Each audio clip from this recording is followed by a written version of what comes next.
concerned with the numbers. I think it's a good thing that permission was given after so many years for Muharram procession on 8th Muharram.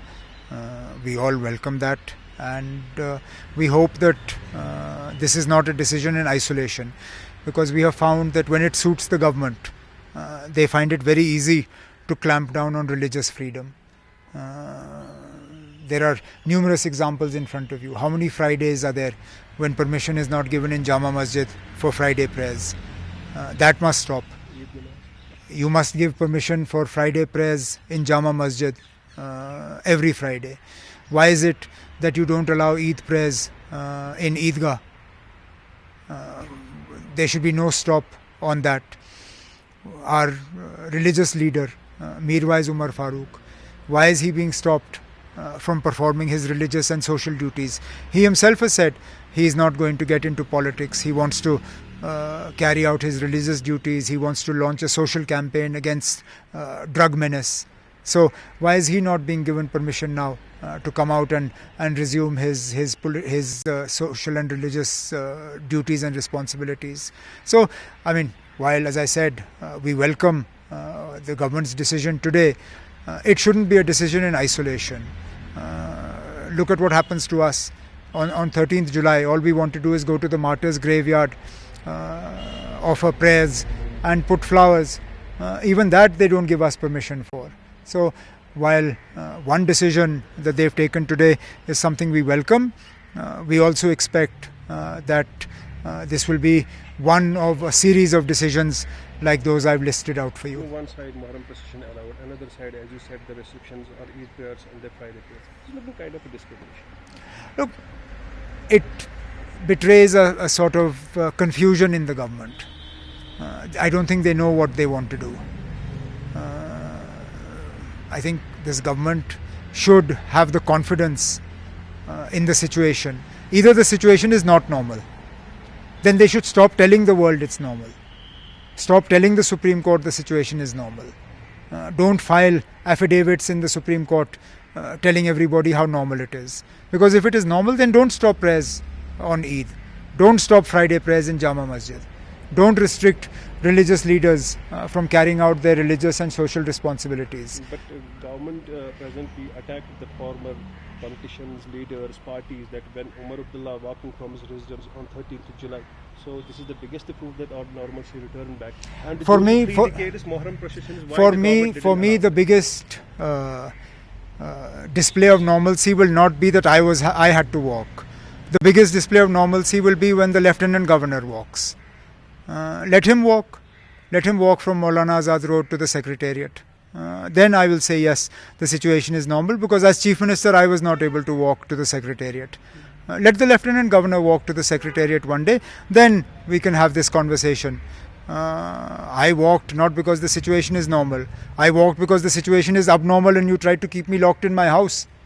So my walking is not a reflection of the normalization of Jammu and Kashmir. It's a reflection of how abnormal Jammu and Kashmir is. That even mainstream political leaders are locked up in their homes when it suits the government. That's why I'm saying today's decision to allow Muharram procession is a welcome one. But it shouldn't be a decision in isolation. But after 34 years, why didn't former governments took this step to allow these Muharrams? Perhaps the situation didn't allow us to. I'm not saying that the situation was normal in our time.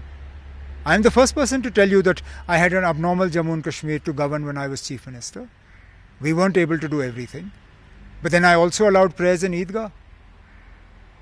I also allowed Mirwais to carry out his social and religious responsibilities.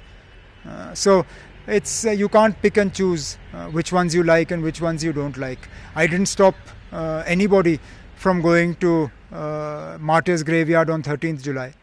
Would you like to say a few words on the reservation bill? Not let the reservation bill pass. Let's see the fine print and then we'll decide. So one thing, day before yesterday, the Pradesh Sharma new election announces the Punjab elections. So do you think the welcome step, hopefully they will announce the assembly elections soon? Unfortunately, Mr. B.R. Sharma is not empowered to announce assembly elections. They have to be announced by the Election Commission of India.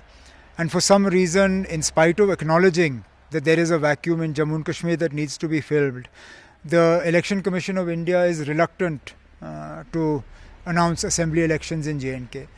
We are still hopeful that the people of J&K will not be deprived of their legitimate right to elect a state government. You talked about the bills that are being brought to Parliament, whether it is reservation for Pahadis or whether it is nominated seats. These are all decisions that should be taken by the Assembly of J&K. I didn't need the Parliament of India to get 4% reservation for the Pahadis. I couldn't do more than 4, but at least I did 4. When I was Chief Minister, we passed the bill and sent it for assent to the governor for 4% for Pahadis. I think it's unfortunate that these sort of decisions that concern J&K are being taken by people who really have no relation with J&K. Why should Parliament be empowered to take decisions regarding our reservation? Have assembly elections, the people of Jammu and Kashmir will pass these bills. One thing, I remember your words in Nawai Subu, as you said that Omar Abdullah never asking people votes for in the name of a religion. So how did you see this atmosphere? Another side, Pandiths, reservations, Bakrwals, diversion is going. It's very much in keeping with the British system of divide and rule. BJP knows that in the current scenario, they will never get seats. In fact, if elections are held today, they will probably not even cross 10 seats. Therefore, their political future is linked to how best they can divide voters in Jammu and Kashmir, and that's what they're doing. But let elections come, I'm sure you will find that the people of Jammu and Kashmir are much wiser. They will not allow these sort of conspiracies to divide them. This is an unfortunate thing. As you know, the Manipur incident, Chief Justice of India says, warn people, not take any action. I'm not aware of what was said.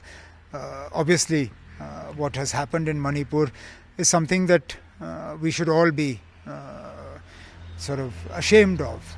I think it's also very telling that when the Nirbhaya gang rape happened, you saw the way people came out in Delhi and expressed their anger. Look at what has happened in Manipur. And nobody seems to want to come out and express any sort of solidarity with the victims or any anger. I think it's unfortunate, but it's also telling of just how much democratic space there is currently. Reservation is a kind of delimitation. One reserve here, one POK, as they are saying. The BJP is forced to reserve seats by nomination because they know they can't win seats by election. If they were confident of an election, they would not need nomination. This betrays to you the fear that the BJP has. They want to give themselves seats before the voter has even cast a vote because they know they won't win seats.